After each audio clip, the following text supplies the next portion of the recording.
This week's sponsor is Highpath, 2-in-1 luggage. If you dream about traveling the world with carry-on only, go to Amazon and type in HYPATH to check out their unique design and use coupon code JohnnyFD for 10% off. That's HYPATH on Amazon. Welcome to the Travel Like a Boss podcast, where we interview location-independent entrepreneurs that travel the world like a boss by being their own boss. Here's your host, Johnny FD. Hey guys, it's Johnny and welcome to episode 209 of the Travel Like a Boss podcast. I'm out here in Bali at the dropshipping retreat and I met a really interesting guest. His name is Amrit. Welcome to the show. Thank you, Johnny. It's a real pleasure.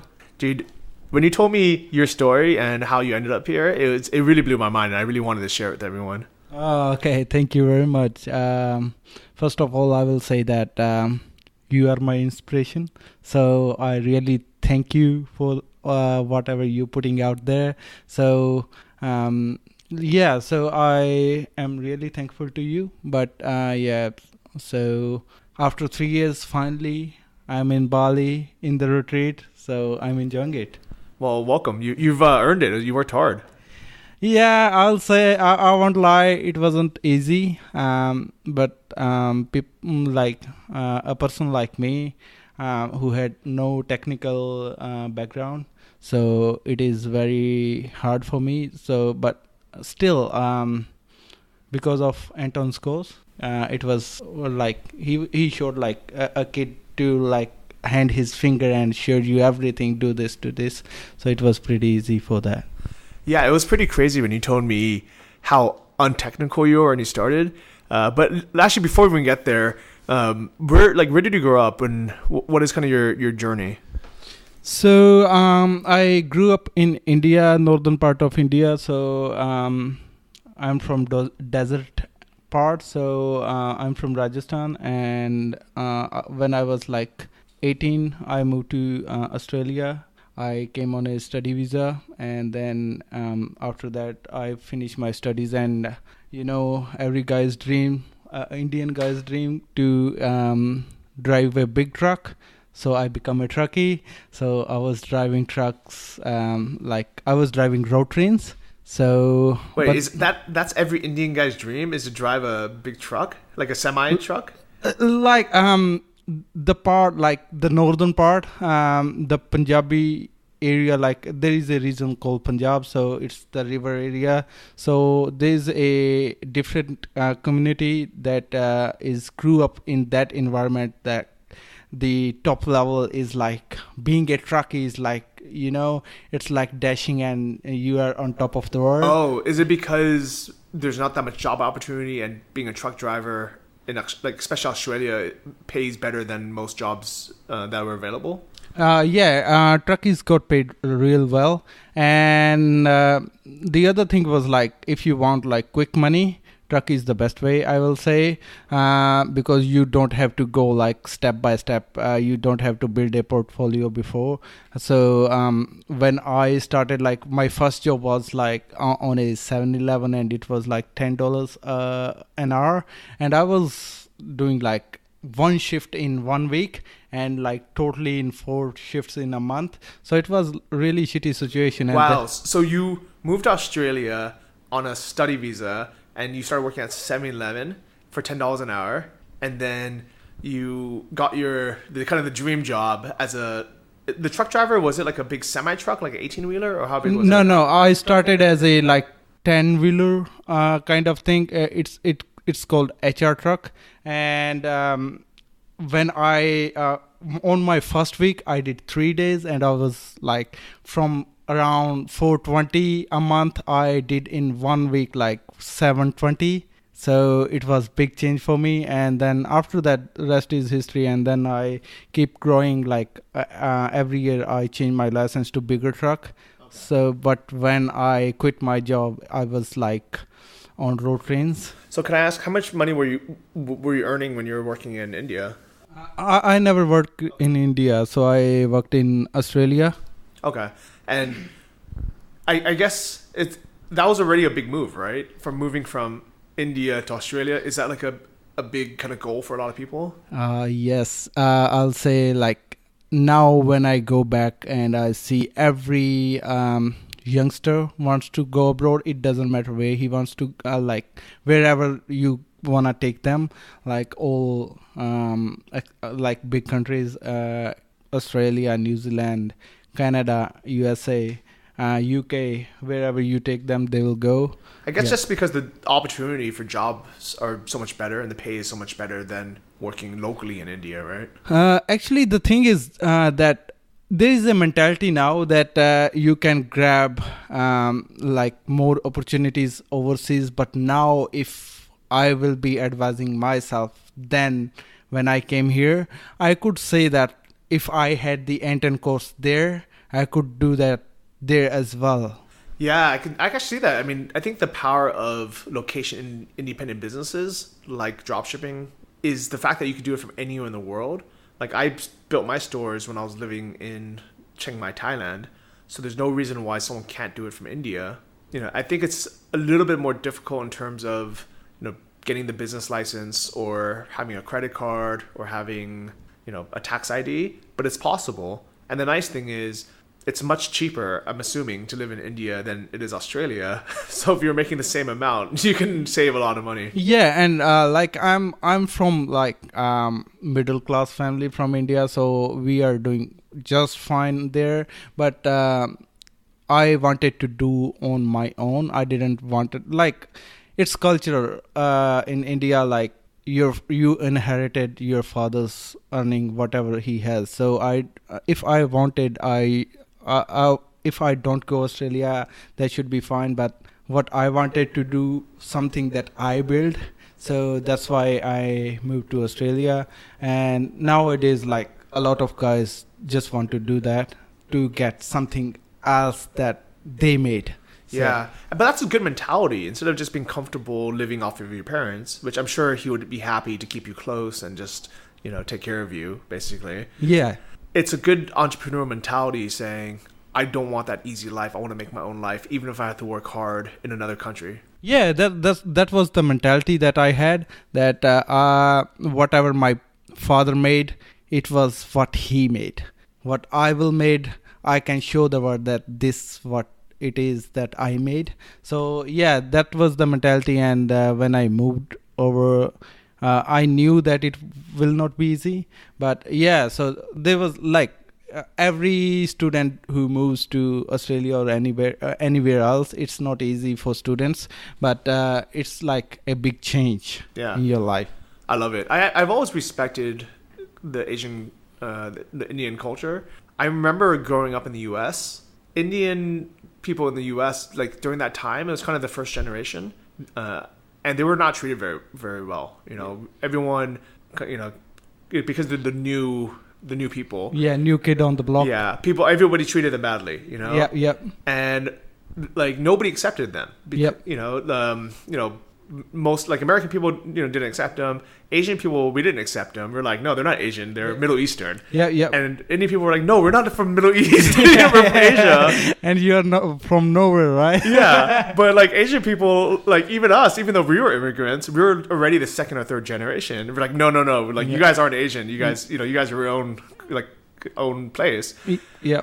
But now, just one generation later, you know, at least in the U.S., but really worldwide now, Indian people have some of the best jobs in the world. You know, they're seen as not low skilled labor anymore. Yep. They're seen as high skilled, high skilled workers. Yep. You know, you have the CEO of Pepsi, you have CEO of Google. Yeah. Basically, you know, 70% of the tech workers in San Francisco. Yep. So I think you guys kind of, despite the hardship, really just powered through and said, you know what, we're just going to work hard, we're going to study hard, we're going to work hard, and we're going to make something of ourselves. Yeah, definitely. When I moved to Australia in 2007, then it was like a wave of students coming into Australia, and it was pretty new, as you were saying in back when you was growing. So it was same in Australia because there was not so many Indians in Australia, and like I faced like a lot of the same thing, that we was not accepted as a normal guys, but after sometimes, like after 2-3 years, people knew that these guys work real hard and they take our business from here to here. So they started respecting us. But now it's like after 10 years, everything is changed. Now everybody knows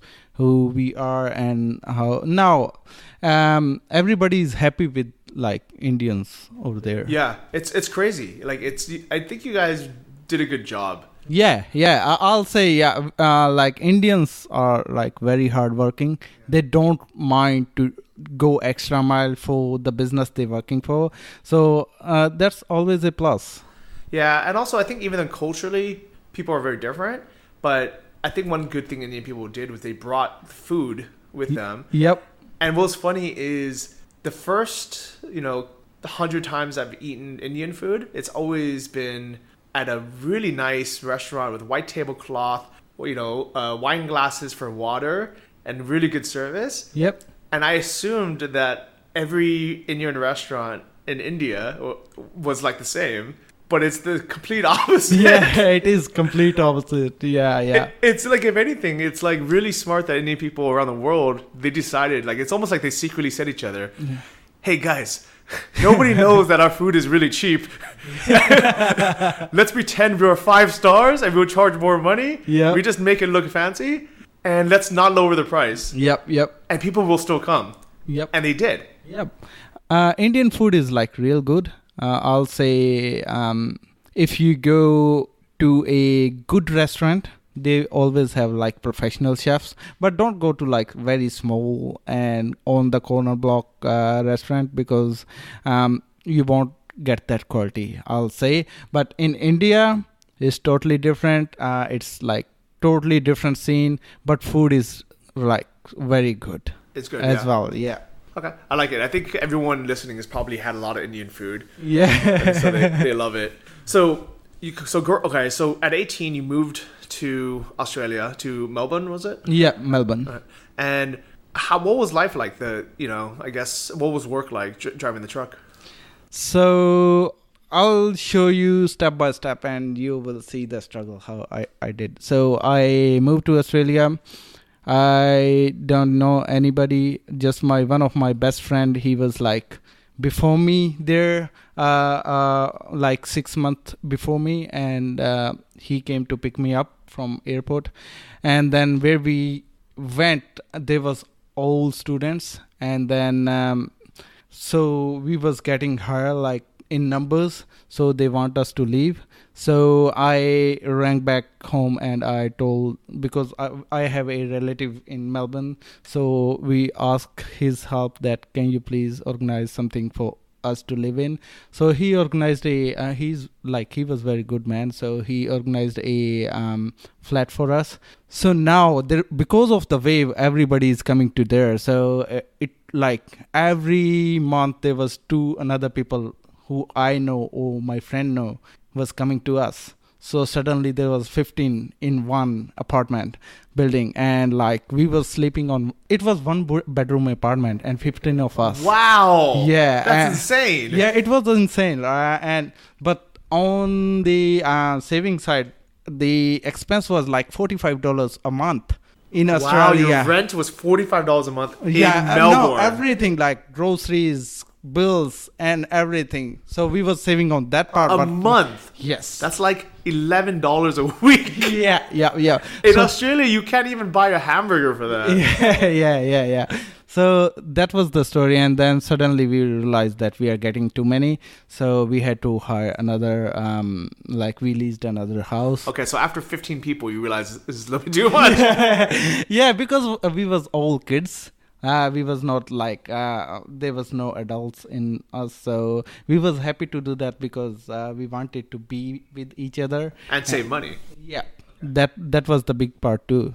And then so from there it built up. So first job as a 7-Eleven retail guy. I did it for 3 months, and then I changed it to restaurant. So they was paying me like $420 a week. And then after 2 years, I changed to truck driver. Do you know that at least in the US, it's a stereotype that every person that works at 7-Eleven is Indian. Yeah, yeah, I know that. Yeah. Why is that happen? Because when you go to a new country, you take your resume, but there is nothing that you can put on the resume because you just came in. So you try to go on all the stores and hand your resume that I need the job. And I don't know why 7-Eleven is the first thing that offer you a job and you just take it. So that's the reason, I guess. Okay, nice. I thought you really liked Slurpees or something. No, yeah. Okay, so I guess even then you kind of knew that working at 7-Eleven wasn't going to... No, he fired me. Why? Fired me. Why? Yeah, so he fired me because I needed money. So what I tried, like I will go in farms and I'll try to I think it was pick tomatoes. So the guy who wanted the like few labor guys to do that, so he came in, he told us like, I'll pay you $20 an hour.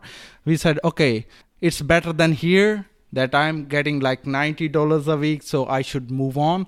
So I just go there, like Thursday night was my shift and it was Wednesday. So I go there and I did work one day and then he said, no, $11. So I said, nah, it was hard work. It was not easy. So then when I come back, it was Thursday was gone. So the guy who hired me in first place, he said like, you didn't need this job. That's why you went. So he fired me. Oh no. Yeah, okay. And I'll tell you, I get that shift after 15 nights of training. I did 15 nights in a row, like continuously, and then he gave me first one shift, and then because I wanted to try something else, so I lose that as well. Yeah, it's a shame, but at the end of the day, maybe it was good, right? Yeah, it was good. Everything happens for something better. So yeah, and then I get a job in restaurant. I worked like 2 years there. So it was like $420 a week fixed. So I worked 2 years there, and then I changed. My friend, the one who picked me up from airport, he was in trucks, so he said, leave this, come in trucks, we'll make money. And usually Indians do drive a lot of taxi in Australia, but we couldn't do that because we was under 21, so we was not old enough to do that, so we was forced to trucks. So then suddenly we was in trucks, and I was making like good money. Okay, so you make pretty good money driving a truck.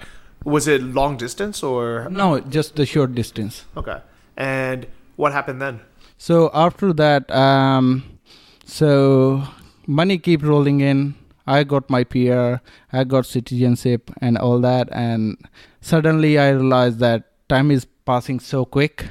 Long shifts, 12-hour shifts. Wow. And then 1 hour to work, one hour back. So it was like 12 to 14 to 16 hour shifts every day. Wow. So I was so stressed and I didn't want to do it. I needed money, but still don't want to do it. So I started looking for something else. And then I was researching, like, everybody tried to go like how to make money online and all that. And I was looking there, how much crap out there, and I stumbled upon one of your podcasts. It was with an Australian guy. His name is Jose, and I forgot the lady's name. Episode 89 if you want to listen. So you was talking to them. So because your everything was like in YouTube, if anybody was saying like do this, people was from USA, but I wanted somebody who is in Australia doing something in Australia, right? So I found that, I listened to this, it sounded legit to me, and then I found your podcast, listened to it like 2-3 episode, and then I said, nah, I should start from first one. So I switched over to first one, and like that time it was like earphones in my ears, driving truck, whole day long listening to your podcast. And then there was like so many reference, Rich Dad Poor Dad, books, and then other podcasts like Tropical MBA and all that. There was like whole new world open to me. So I listened around 15 days. Everything was finished. You listened to over 100 episodes in 15 days? Yeah, not only that, books. I was continuously listening, not doing nothing that, no Facebook, no films, no movies, nothing at all, not talking to anybody, just doing that. Wow. And it impacted so hard on me. So I still remember, I was, the guys in Australia, I'm sure a lot of guys listening in Australia. So I was delivering in, there is this book called Lilydale. So I was delivering in Lilydale, Woolworths. So I was sitting there, opened the dropship lifestyle website, and it was like $999. And so I thought, should I buy this or should I buy Done For You? So, but I had money. I was able to spend it, but it was like big question. Should I do it? I said, fuck it. I'll just go buy it. I spent like $5,000 then and there. Oh, wow. To get it done. So I am fully in. So, and I get Laura to done my first store. So what's crazy is when I first started, the course was a lot smaller. There was no option. There's no Done For You package. Yep. It was 8 videos, and each video was like 12 minutes long. And it was, in the beginning, it was really cheap. It was a couple $100. And Anton, every year, he just updates it, adds more. And then it's very recent. I think just a few years ago, people started asking him a lot, like, can you make the website? Because I don't have tech skills. I'm not like and even though Shopify is pretty easy to drag and drop and use templates, there's a lot of people that have zero web skills at all, zero tech skills. So he's like, all right, well, my sister's a designer. She's made a bunch of stores. We can just outsource it to her and she can make the store and just charge more for it. So if you guys haven't checked out the site, you can go to antonmethod.com and check out Anton's course. But so you bought it, and then what happened next? So when I bought it, I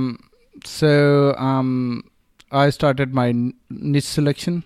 They gave you like, I think 2 weeks to get everything ready. So I did that. I did my niche selection and I talked to Laura. She created the website. And because this was the first time, I didn't know anything. Was it hard to go through the niche selection process? I didn't feel like that hard. When I was listening to your podcast and all that, I knew that what should I look for. So I already had in mind. So, but when I was doing the course, I just tick every area. I'll tell you guys, it was painting store. So I was trying to sell paintings. But it was like super fail. First one. I spent $5,000 and it's super fail. And why do you think it failed? Because there was not enough demand, and there was some established guys, and the other thing was like AdWords was so new to me, so I was questioning. I didn't question like the system. I knew that it's working, it's right. If there is any problem, it's in me or my selection. So then I decided that I should. Why do you think that you had that mindset? Because I'm sure a lot of people at that point would have been like, oh, this doesn't work. No, because it was the foundation of like, I'm the type of person, if I don't believe in something, so I will not do it. If I'm committed to it, then it's not him, it's me. Yeah, on the first place, I will check everything. I will do everything, every research that I can do, and then I commit to it. So I did that. I listened so many like people, like everybody was on your podcast was saying like, yeah, it's working. Even though like if 2 people or 3 people are saying that it's working, maybe 100 who doesn't put like 100%, maybe that's why they are not failing. So, and I can say now that it was my niche selection that was bad. That's why I got failed. And plus that I didn't try to learn that much. And after that first fail, I decided to go with coaching. There's guys Clint and from Ecom Fire. They offered a course, like a personalized training. So I called them. He said to me that if you want, you can select write 10 niches and I will pick one. You can do that. So I did that.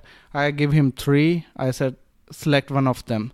So he selected one. And when it came back, I because I was in Australia, I did few tweaks. Like Anton says, like, go for one product, but I did go for one industry because my suppliers had whole industry equipment. So I put it on my website. I said, why not? And it worked. Okay. So, yep. Yeah, great, man. So congratulations for not giving up or not blaming the system.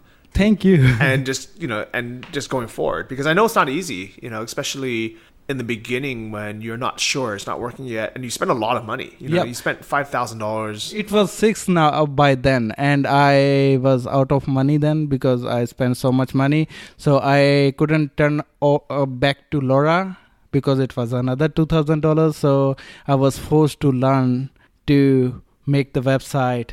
And after talking to Clint, he said, okay, when you want to come back on? I said, tomorrow. He said, okay, would you be able to finish it? I said, okay, you don't have to worry about that. I will do it. And in one day, I finished my whole website. And next day, I was with him with the website. Wow. Do you remember what time you went to sleep that night? You were just working all no, day? I didn't sleep. I just continuously, because I didn't know how to send an email then. I was so dumb in technical stuff. So everything I had to do, I had to go on, because I heard from you that if you wanted to ask Anton everything, right? And he was Googling it, and then you figured it out. If he Googles and tell me, then why not I should do it? So it was in my mind. So I was Googling everything and doing it myself. And if I needed, because there is not much about editing images and finding images where you can find, I'm sure there should be now something like that, but back then it wasn't there. Yeah, that's crazy. It's good that you listened from the beginning, because I remember that story. I remember Anton being in Chiang Mai, and I was lucky. That was one of his first, I think I was student number 40 something. So he had time at the time, now he doesn't have time for everybody. Yeah. But I would see him once a week, and then I would ask him a question that I got stuck on. And normally it's one of those things where it's not something you do all the time. It's like, oh, how do you add this line of code somewhere? Or how do you, resize this? And he would just Google the answer, because it's not like he remembers, every single step on the top of his head, or things change, right? Like what is the dimension for the header for Facebook or something, right? Yep. So he would Google it, and then he'd be like, oh, it's this. And I would be watching him do it, and I would feel so stupid for wasting his time, but also wasting my time, waiting a week to get the answer to this question that I could have just found out myself in 5 minutes. Yeah. So that's why I'm saying your whole podcast was so impactful on me. I remember everything that, it's highlighted in my mind that if I had any problem, so I was thinking what Johnny did here. So so I was copying you in a sense, right? And when I showed next day, Clint was out of his, he was laughing so hard that, are you crazy? And I said, you don't know how hungry I am. That is amazing. I think that's a skill that's hard to teach, is that hunger to make it work and be willing to work your butt off. Yep. And so that was the thing. And after few days, 3rd days after starting my PLS, I had my first sale of around $500. Wow. Yeah. How did that feel? Hey guys, real quick, I want to tell you more about that super cool luggage I mentioned in the beginning of the episode. It's HighPath 2-in-1 luggage. It is designed to be exactly the maximum size for carry-on luggage, which means you can travel the world carrying just these backpacks. And what's really cool is, instead of having one giant bag that becomes a little bit useless once you get to your destination, it actually splits into 2.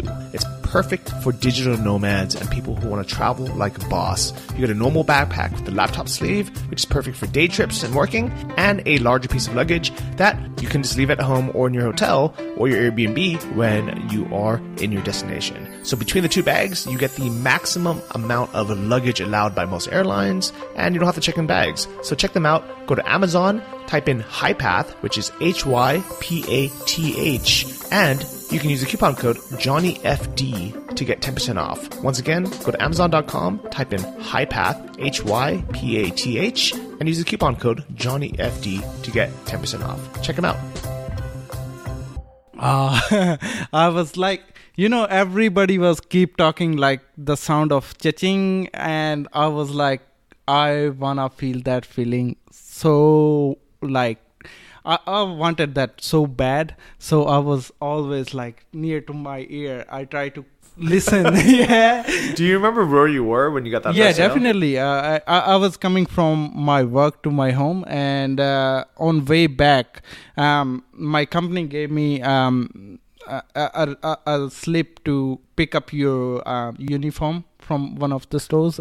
So I picked up, and I was coming back home, and my phone rang. It didn't came straight away. My phone rang, and there was a lady. She was like, blah blah blah. Is available? I said yes.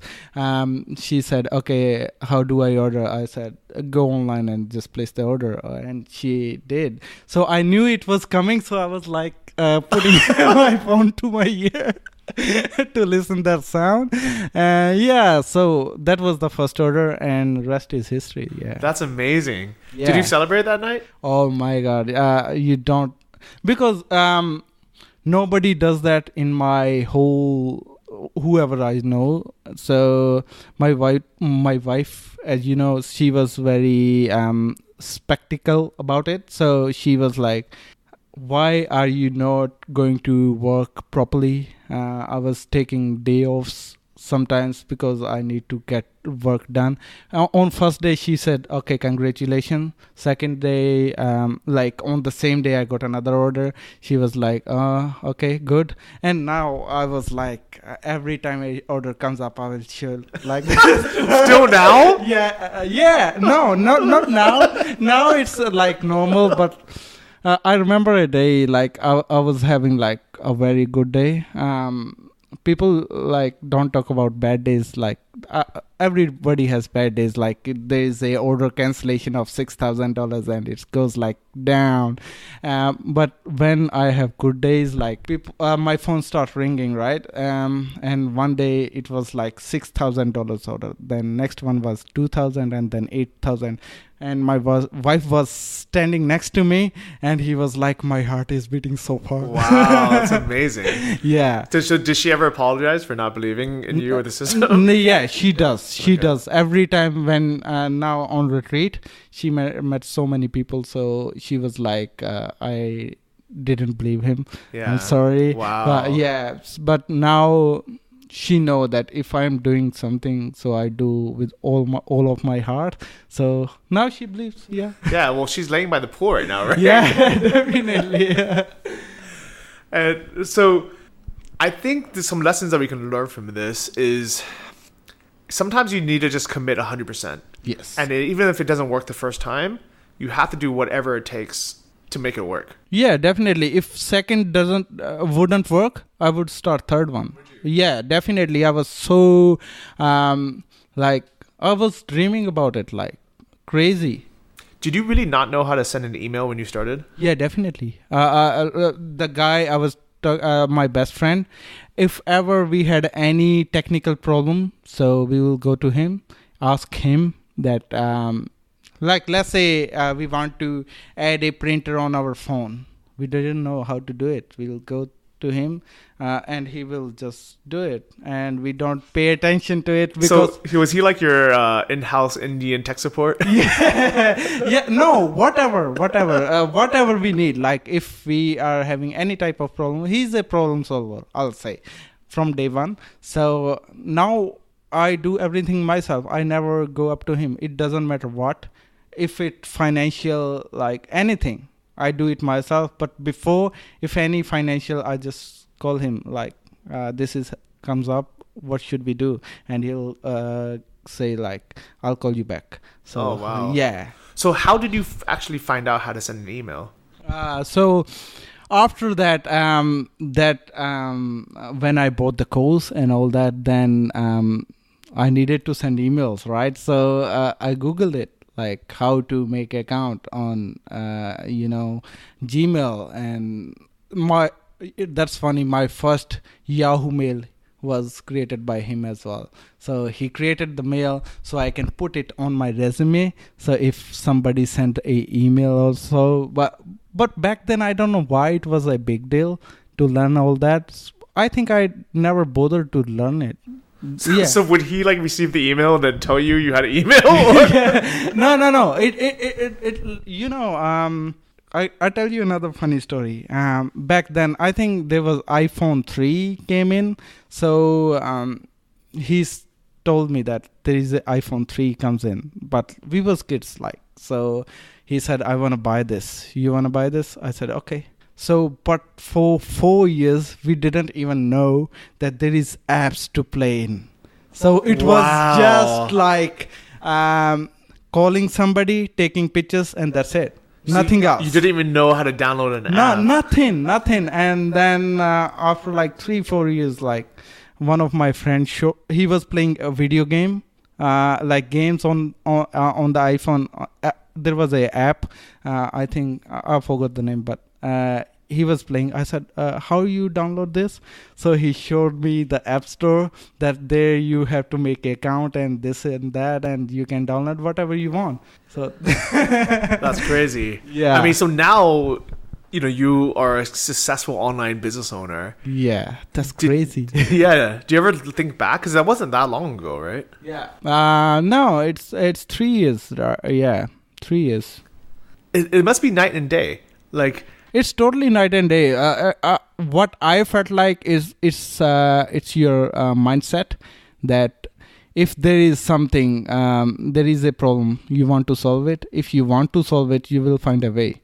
If you don't want to solve it, you don't bother, so you never learn. So that's the thing. Yeah, or worst, people use that as an excuse to stick where they are. Yeah, I don't know why people do that. If nothing happened to their life, so it's something that they are not doing right. If like other people, there is so much money in the world. The people who are making money, they are spending like so much time and effort to earn it. I don't know where that mindset came from, but I think, that's what I think. Like if you want to get something done, so you have to work for it. It doesn't happen like overnight. I think that's the work ethic of the Indian culture. Maybe, but I told I'll say like after my success, I try to tell everybody. I tell them on their faces that what I sell, and try to tell them, do it, man, and you will be successful. Why are you dying like in hard work when you can do smart work? I had like mindset shift, so that's why I'm in this, but it's their mindset. They don't want to do it. It's crazy, right? Yeah, I feel like, why are you not doing it? You can do it. It's so insane. I'm so glad I actually came to the dropship retreat here in Bali. I didn't book my ticket until 2 days ago.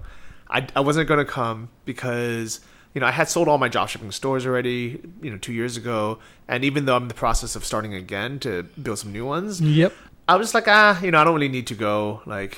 But as soon as I got here and I started meeting people like you, but also not just you, I met like probably at least 50 other people who had similar stories. They come up and they're like, oh, I heard your podcast, joined the course, or like they joined the course first and then they found my podcast or whatever it is. And they're like, yeah, thanks. It's very motivating. And I would ask them, how's your store going? Yeah. And I was surprised how many people are so successful, but you never see them post online. You never see them post on Facebook. You never see them on forums, on Reddit, or any of these places.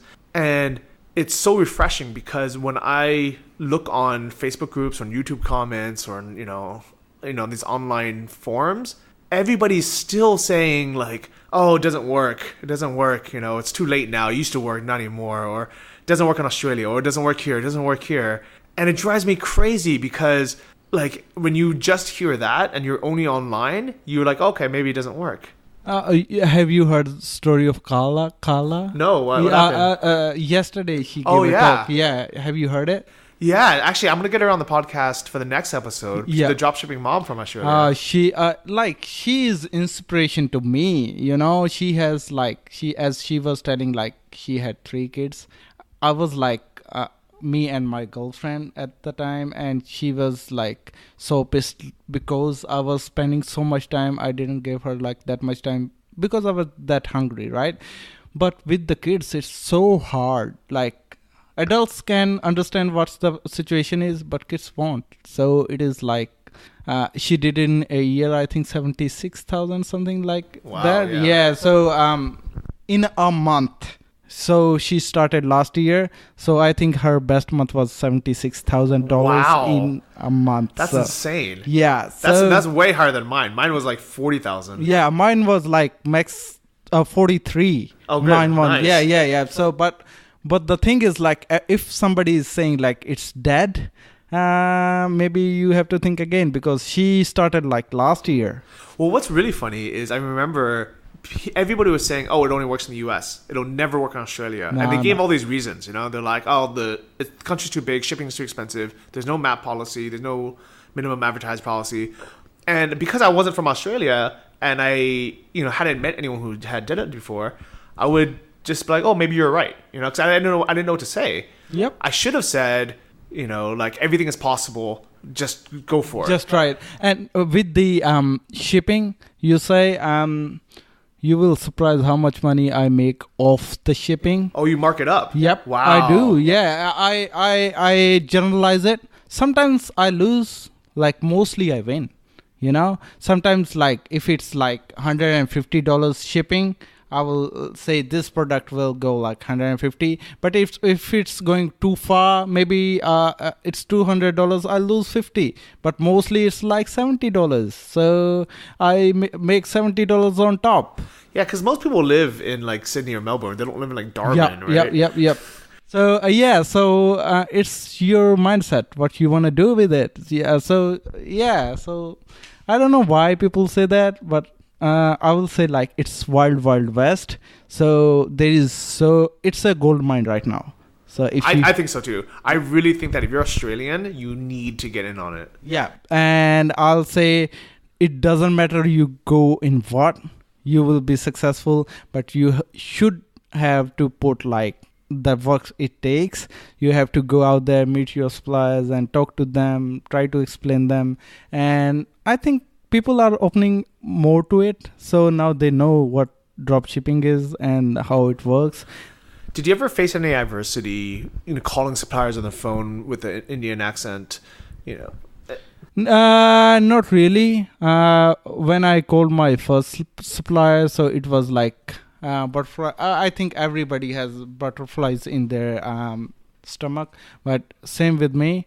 But I never felt like. But once I'm in front of them, I never try to like do it over the phone. Oh, you'd go meet them in person? Yeah, every time I'll just try. I'll say, this is we are trying to do. I want to come and see you. Can you give me a time, please? So they won't say like yes straight away, but they will say, okay, you can come and talk to us. But in person, when I talk to them, I explain them, and you see the reactions, what they have in their faces, if they are interested, if they are not, what you can offer them. So that makes whole lot of sense. So that is so smart. Yeah, I think there's a lot of people who are not willing to meet someone in person. Yeah, that's the whole like difference in what you want to do if you want to make a sustainable like long-term business. So I called my supplier. He said yes straight away, but then I said no, I just want to meet you. So he said, okay, come on. So I went to him, talked to him, I explained him what we do, and then the rest is history. Like I do every time. I love it. So if any of you guys aren't familiar with Anton's method, it's very different than dropshipping from China or dropshipping from AliExpress. And that model is normally cheap products that you just order off of AliExpress.com. It takes a couple of weeks to arrive. You never have to talk to a supplier. With Anton's method, you physically get approved by a supplier or a manufacturer, usually in your home country, whether it's Australia or the US or Canada or Europe. And you basically build a wholesale relationship. You get a wholesale discount. You are an authorized dealer, and it's crazy. It really is a real business. Even though it's online, it is a real business. Yeah, definitely. And after some time, you cultivate like good relationships. And now one of my suppliers is saying, if you want, I can private label my product on your brand. So that's the next thing for me. Wow. And actually, that was one of the talks at the dropship retreat this weekend. Yep. Is the next level of not just dropshipping other people's products, but using that information, using that store, using the whole system, and building your own brand around it. And that's kind of the long-term defendable method where, if anything, you can get people to start dropshipping your products and order from you. Yes, there is a video on Anton's course as well, how you start importing. But there is a big it is already solved for me. My supplier is saying like, you order better, bigger, I'll private label your brand, and it will come to my warehouse. He is ready to do everything as drop shipping, but he will build my brand. So it is a plus. So that's why I feel like you should go and meet them and make the relations, and it will be benefiting for you for long term. That's really smart. Are all the suppliers in Melbourne or? It's Melbourne, Sydney, and Brisbane. Wow. So you will actually travel that far? I do. Yeah, I do travel. So it depends. Like if I need to go and see them, so I go. But on the first time, I just go. Wow. I think that's really smart, because once you're in front of somebody, they know you're serious. Yep. And when I tell them like I'm from Melbourne, just came to meet you, then they know how serious I am. So if I am spending that much money to get their product on my website, then they are like more than happy to do that. Yeah, I can definitely see that. Like, I think a lot of people don't realize that it doesn't cost a supplier to make you an authorized dealer. It just costs them time. Yep. But time is money, and they don't want to waste their time with some idiot calling that doesn't know what they're talking about, that doesn't have a marketing plan, that's not serious, maybe doesn't even have a website yet. Yep. And then also, like, if you're calling, you might just be some random Indian guy from India or VA or something that people, they don't know you're serious. They don't know you're a real person. They don't know you're, living in Australia, that you're serious about starting a business. And people are like afraid of so much scamming around. And because I got the accent, so I don't think like it's the everybody have to go and meet them, but it's a plus. If the supply is in your area, then just go and meet them. Yeah, so in my case, I was in Thailand, so I couldn't go see any of my suppliers. I got all the relationships over the phone, but it definitely helped that I have an American accent. Yep. And it definitely helps that I'm able to talk, confidently with them over the phone, make them feel like they're not going to waste their time if they approve me.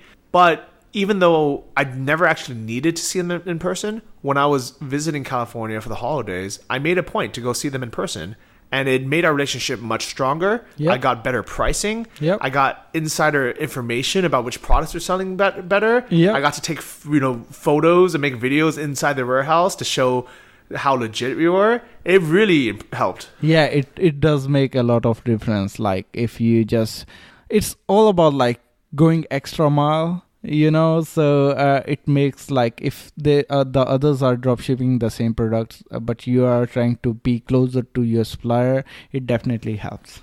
Yeah, I love that. That's really, really great.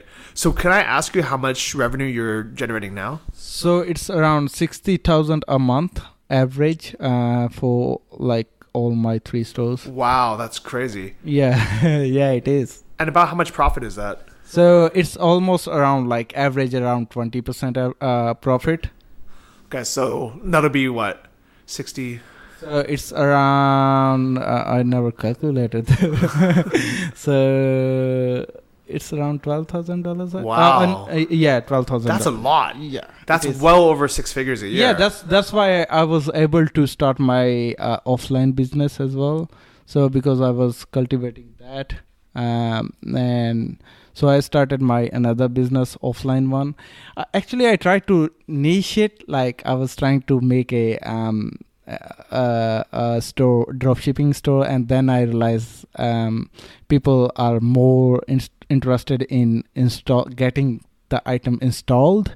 So then I said, okay, I can get suppliers, but I need to get a team as well. So I found that a lot of Indian guys are doing this. I bought a ute. Ute is like a pickup truck. So I bought a ute, bought a trailer, bought some equipment, find 2 Indian guys, like they are my good friends now. So, and I subcontracted them. So now they are installing and I'm doing supplies as well. So that's really cool. I think that's really smart. That's another level.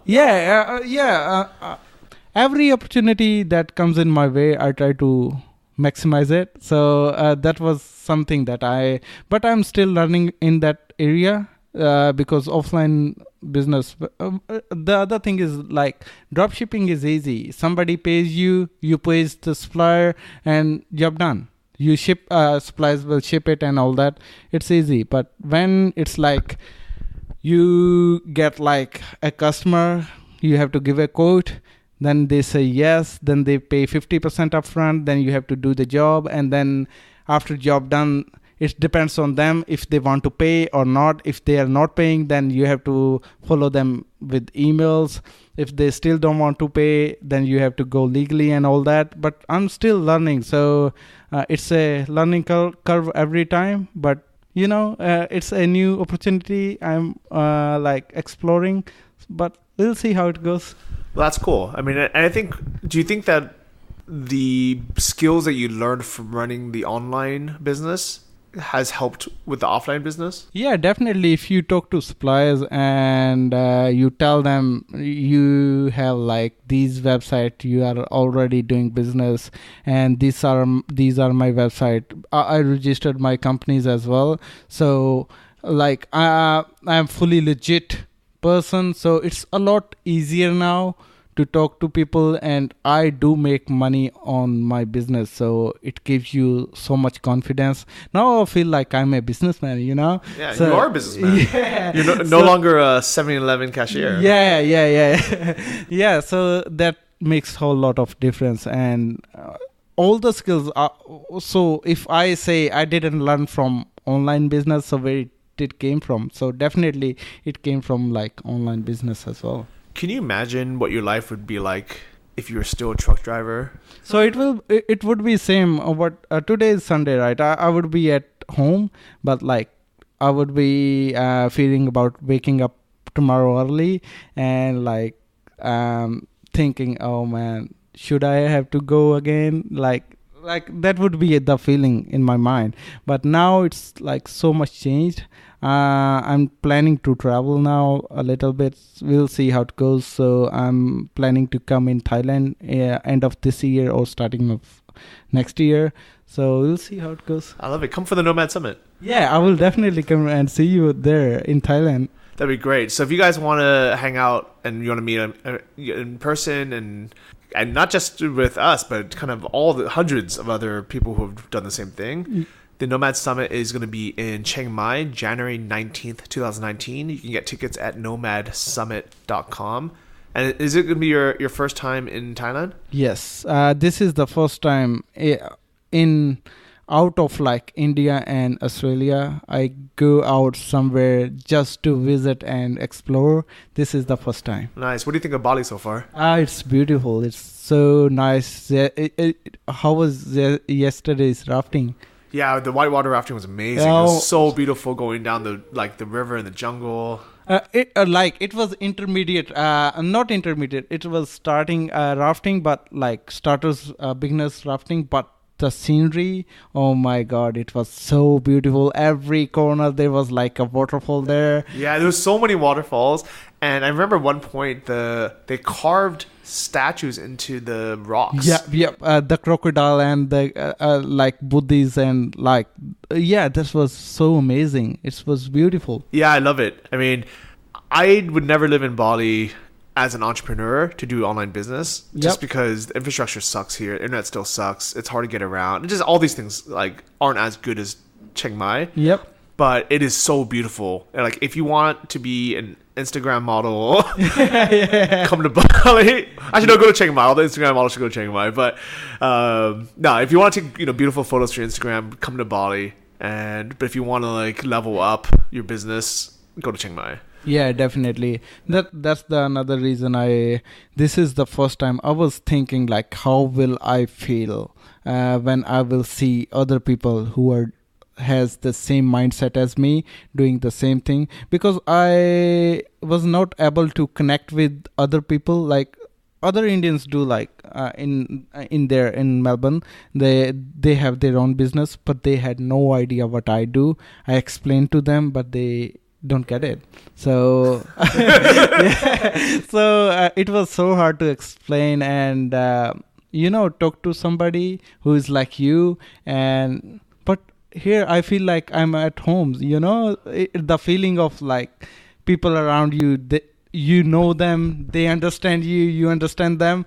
Yeah, it's a total different feeling. It's a great feeling. Yeah, it is. Like, yeah. How does your friends and family back home, where do your parents live now? They're in India. Okay. How do they feel about what you've done? They are proud. They was like never against entrepreneurship, but the thing is like capping, like I will say the bottleneck is like the mindset that we can do this. That's the bottleneck. I'll say like if Indians go on save, and then first thing most of them they will do, open a restaurant, either buy a taxi or buy a truck.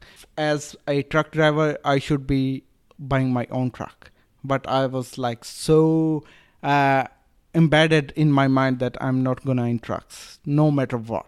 So I will do something else, whatever my life will show me, but I won't go in trucks.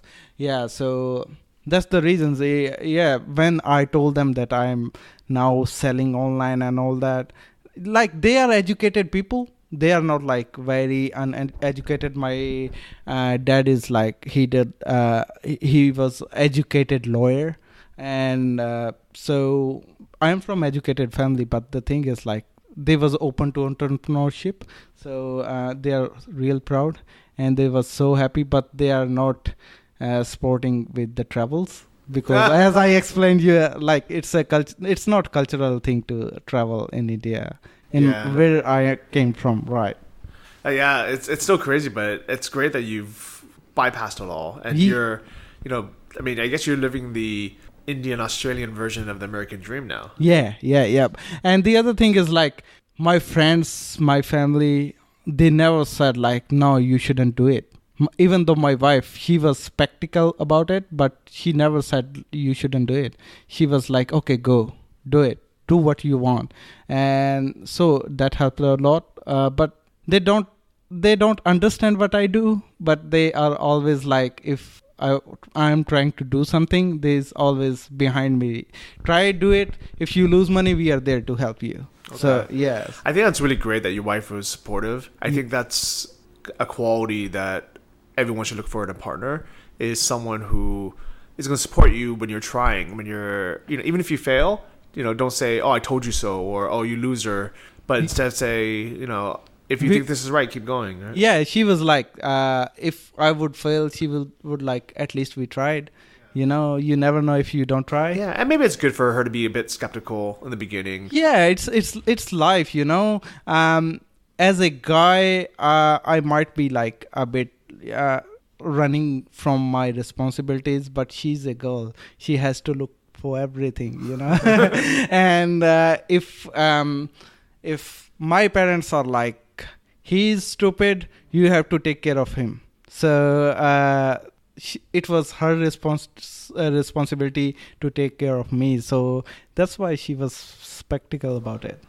Yeah, but what is she doing right now? Maybe she's she'd get manicure pedicure done in a 5-star, and now I'm hoping she's down there near the pool and enjoying maybe a cup of coffee or something. It's a great life. So congratulations for everything that you've achieved. It really is an amazing story. Yeah, thank you very much. Do you hang out online anywhere if people want to try to reach out or find you? Yeah, I do have my Facebook account. It's Amrit Atwal. And just send me a friend request and send a message. Say hi. I'll just respond to that. I do have Instagram. It's Ari_Atwal. And I do have a YouTube channel as well if you want to see. But it's in like Punjabi. It's a regional language. So you won't understand what I say. But if you want to see those, it's Punjabi Vlogger, PUNJABI VLOGGER. So yeah. Or you can look up his music videos, Punjabi MC. Yeah. No, different Punjabi guy. Yeah, he's different, but Punjabi music. Of course, is big, man. That's great. Big. Yeah. I love that song. Yeah. Okay, really cool. I'm glad you came out. Yeah, it is real pleasure. I'm not sure that I commented on one of your, how do we review? So I sent a review, and in the reviews I explained everything, like I was drifting, blah blah blah, and I write in that it was, I don't know which episode it is, but I said it will be a dream to come and talk to you on your podcast one day. So this is dream come true. Well, you know what? I think this would be amazing if I can get every single listener to go through the process themselves, put in the work, become successful, meet me somewhere out in the world. I love these podcasts. These are my favorite episodes. Yeah. People who started as a listener and are now a guest and sharing their success and teaching others. Yeah, definitely. If that's what I learned from Johnny, that if you put your hard work in it, there's nothing that will stop you. Maybe if it's working for others, it should work for you. If it's not working, look in yourself that what you are doing wrong and figure it out, and you will be successful. I love it. And just to remind everyone, you don't necessarily have to do dropshipping. This same mindset, you can take it with whatever business that you guys or girls are working on, whether it's FBA or publishing or any of the hundreds of other online businesses we've talked about on this podcast. Use that mindset, push forward, make it happen. Don't have any excuses. Don't give up. But if you guys are from Australia or the US, Anton's course really is the best thing I found. That's why I recommend it to everyone. I know there's a ton of information out there about dropshipping, but I promise you guys, there's no better course out there. There's no better community. There's nothing else that's proven to work. And I think that my biggest fear is when people try to follow some random guy on YouTube or some $3 course on Udemy. That person might not have ever had success. They might not have any idea what they're talking about. The other people in the course are probably not very motivated either because they didn't spend the money to join. They're not flying out to Bali to meet each other in person. So I can't recommend any of those courses. But Anton's course, I know it works. It's worked for me. It's worked for Amrit. It's worked for literally hundreds, if not thousands, of other people. So if you guys are from the US or Australia, or if you want to be a pioneer and make it work in your country, it's antonmethod.com. That's my link. And I appreciate you guys listening and sharing this episode with any of your friends. Yeah, definitely. I'll say it doesn't matter what you do it whole heart. Don't give I did my 95% heart with 95% of heart. Give it 100%. And see what happens. I don't think there is any reason that you should be failing. If you are giving 100%, believe in one thing and try to not distracted with every shiny object. Do it put your all believe in one thing, and you will be successful, I hope. I love it. Can you say thank you for listening to the Travel Like a Boss podcast in Punjabi? Thank you. ਬਹੁਤ ਧੰਨਵਾਦ ਤੁਹਾਡਾ ਪੰਜਾਬੀ ਚ podcast ਸੁਣ ਲਈ. I love it. Thanks, guys, for listening. See all of you guys next week. Please like, share, and review the podcast on iTunes. It helps other people find it. And let me know what you guys are working on. Love to see you out here at, in person, whether at the Nomad Summit in January or maybe at the next dropshipping retreat. Take care. See all you guys next week. Bye-bye. Thank you for listening to the Travel Like a Boss podcast. If you want to hear more, including the bonus How to Choose the Perfect Niche episode, join our mailing list at travellikeabosspodcast.com. See you next week, and remember, if you want to travel like a boss, you need to be your own boss. So start your online business today and start living the lifestyle you've always dreamed of.